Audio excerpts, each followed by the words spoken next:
Hi all, ഫെറ്റ്ലയുടെ YouTube ചാനലിലേക്ക് എല്ലാവർക്കും സ്വാഗതം. ഇന്ന് നമ്മൾ ഡിസ്കസ് ചെയ്യാൻ പോകുന്ന ടോപ്പിക്കാണ് DNS അല്ലെങ്കിൽ ഡൊമെയിൻ നെയിം സിസ്റ്റം. നമ്മൾ ഹ്യൂമൻസ് തമ്മിൽ ഐഡൻറ്റിഫൈ ചെയ്യുന്നത് എങ്ങനെയാണ്? പേര് വെച്ചിട്ടാണല്ലേ. അതേപോലെ തന്നെ ഒരു നെറ്റ്വർക്കിൻ്റെ കേസിൽ വരുമ്പോൾ നിറയെ ഡിവൈസ് ഉണ്ടാവും. ഈ ഡിവൈസ് എല്ലാം കമ്മ്യൂണിക്കേറ്റ് ചെയ്യുന്നത് നമ്പേഴ്സ് വെച്ചിട്ടാണ്. നോർമൽ കേസിൽ ഈ ഡിവൈസ് തമ്മിൽ കമ്മ്യൂണിക്കേറ്റ് ചെയ്യുന്ന നമ്പറാണ് IP അഡ്രസ്സ് എന്ന് പറയുന്നത്. ഈ IP അഡ്രസ്സ് എന്ന് പറയുന്ന ഒരു 32 ബിറ്റ് നമ്പറാണ്.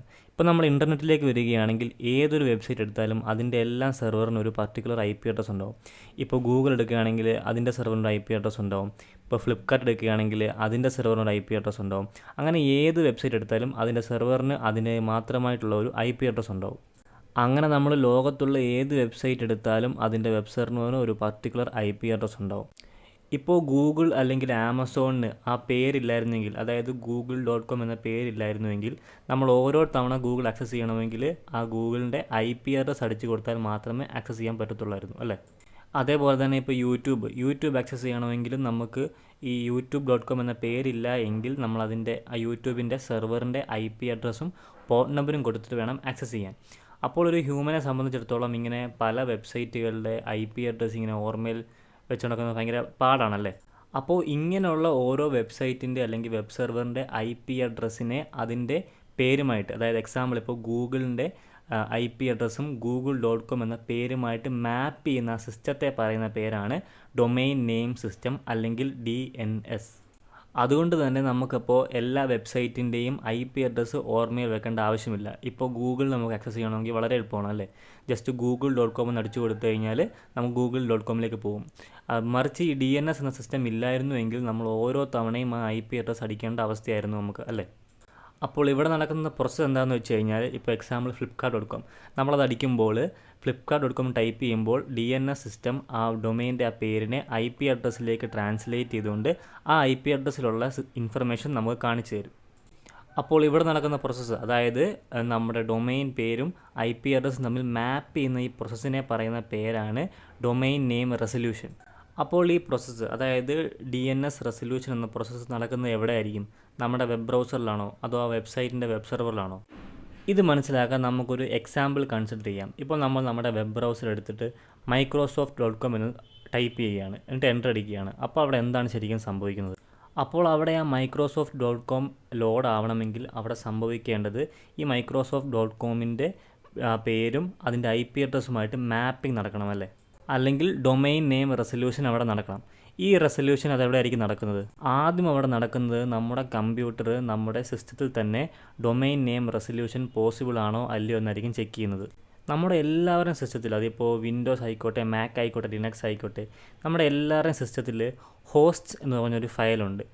ഈ ഹോസ്റ്റ് എന്ന ഫയലിനകത്ത് നമുക്ക് വേണമെങ്കിൽ ഈ ഹോസ്റ്റും അതിൻ്റെ IP അഡ്രസ്സുമായിട്ട് DNS റെസൊല്യൂഷൻ മാനുവലായിട്ട് നമുക്ക് സെറ്റ് ചെയ്യാൻ സാധിക്കും. അപ്പോൾ നമ്മളിവിടെ microsoft.com ടൈപ്പ് ചെയ്യുമ്പോൾ അത് ഓട്ടോമാറ്റിക്കായിട്ട് ആ ഹോസ്റ്റ് എന്ന ഫയലിനകത്ത് പോയിട്ട് ഇങ്ങനെ ഡൊമെയിൻ നെയിം റെസൊല്യൂഷൻ ചെയ്ത് വെച്ചിട്ടുണ്ടോ എന്നായിരിക്കും ആദ്യം ചെക്ക് ചെയ്യുന്നത്. അപ്പോൾ നമ്മുടെ ഹോസ്റ്റ് ഫയലിൽ microsoft.comൻ്റെ DNS റെസൊല്യൂഷൻ ചെയ്തിട്ടില്ല എങ്കിൽ അടുത്ത സ്റ്റെപ്പ് എന്ന് പറയുന്നത് റിസോൾവർ എന്ന ഒരു സെർവറിലേക്ക് അയക്കുന്നു. അതായത് നമ്മുടെ microsoft.com ഇതിനെ റിസോൾവറിലേക്ക് അയച്ചിട്ട് അവിടെ അത് ആക്സസിബിൾ ആണോ എന്ന് നോക്കുന്നു. ഈ റിസോൾവർ എന്ന് പറഞ്ഞു കഴിഞ്ഞാൽ നോർമൽ ഗതിയിൽ നമ്മുടെ ISP തന്നെയാണ്, അതായത് ഇൻ്റർനെറ്റ് സർവീസ് പ്രൊവൈഡർ എന്ന് വെച്ച് കഴിഞ്ഞാൽ നമ്മൾ ഉപയോഗിക്കുന്ന നെറ്റ്വർക്ക്. അതിപ്പോൾ ഐഡിയ ആണെങ്കിൽ ഐഡിയ, അല്ലെങ്കിൽ ജിയോ ആണെങ്കിൽ ജിയോ. അപ്പോൾ നമ്മുടെ ഈ റിക്വസ്റ്റിനെ, അതായത് microsoft.com എന്ന റിക്വസ്റ്റിനെ ഹോസ്റ്റ് ഫയലിനും പറ്റിയില്ല, അതേപോലെ റിസോൾവർ അതായത് നമ്മുടെ ISPക്കും കണ്ടുപിടിക്കാൻ പറ്റിയില്ല എങ്കിൽ അവിടുന്ന് അടുത്തൊരു സെർവറിലേക്ക് പോകും, അതായത് റൂട്ട് DNS സെർവറിലേക്ക് പോകും. നമ്മുടെ DNS ഹൈറാർക്കിയിൽ ഏറ്റവും ടോപ്പ് ലെവലിൽ നിൽക്കുന്ന ഒരു സെർവറാണ് ഈ റൂട്ട് DNS സെർവർ എന്ന് പറയുന്നത്.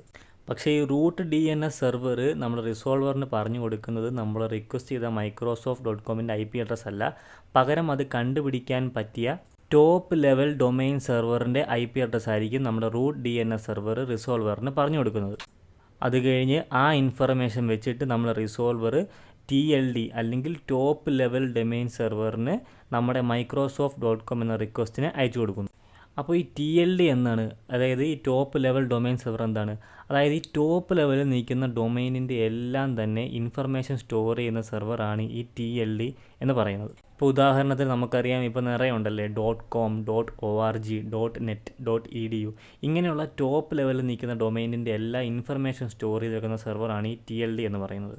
അപ്പോൾ നമ്മുടെ റിസോൾവർ നമ്മുടെ റൂട്ട് DNS സെർവർ പറഞ്ഞത് പ്രകാരം TLDയിലേക്ക് നമ്മുടെ microsoft.comൻ്റെ റിക്വസ്റ്റ് അങ്ങോട്ട് പാസ് ചെയ്ത് കൊടുക്കുന്നു.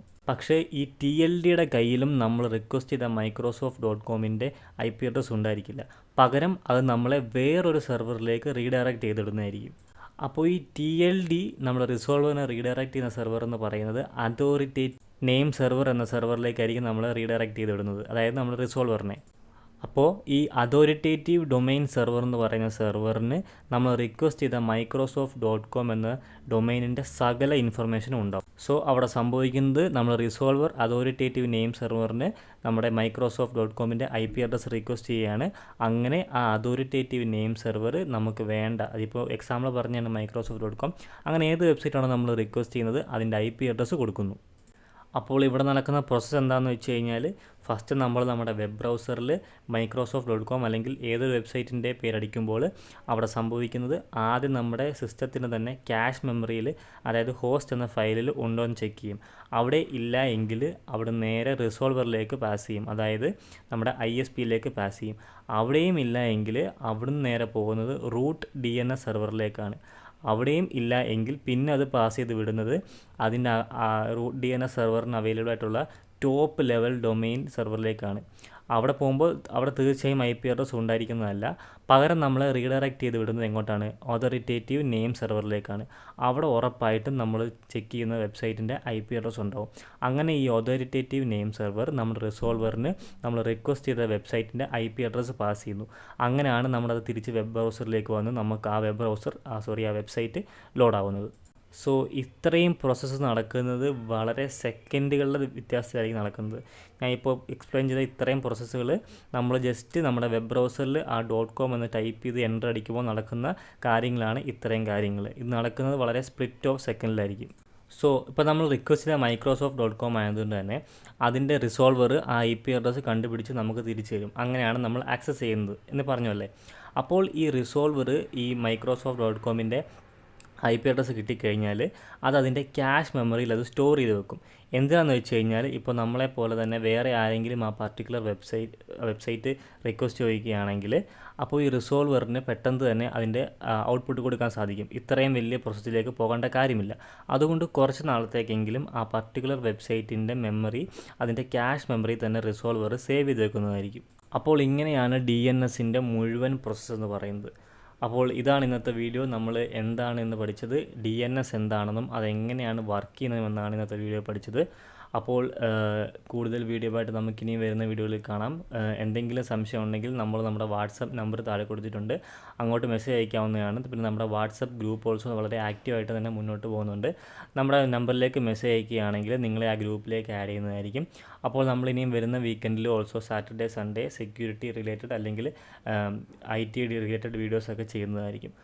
അപ്പോൾ എന്തെങ്കിലും സംശയം ഉണ്ടെങ്കിൽ കമൻറ്റ് ബോക്സിൽ ചോദിക്കാവുന്നതാണ്. അപ്പോൾ മറ്റൊരു വീഡിയോയിൽ കാണാം. Thank you. ബൈ.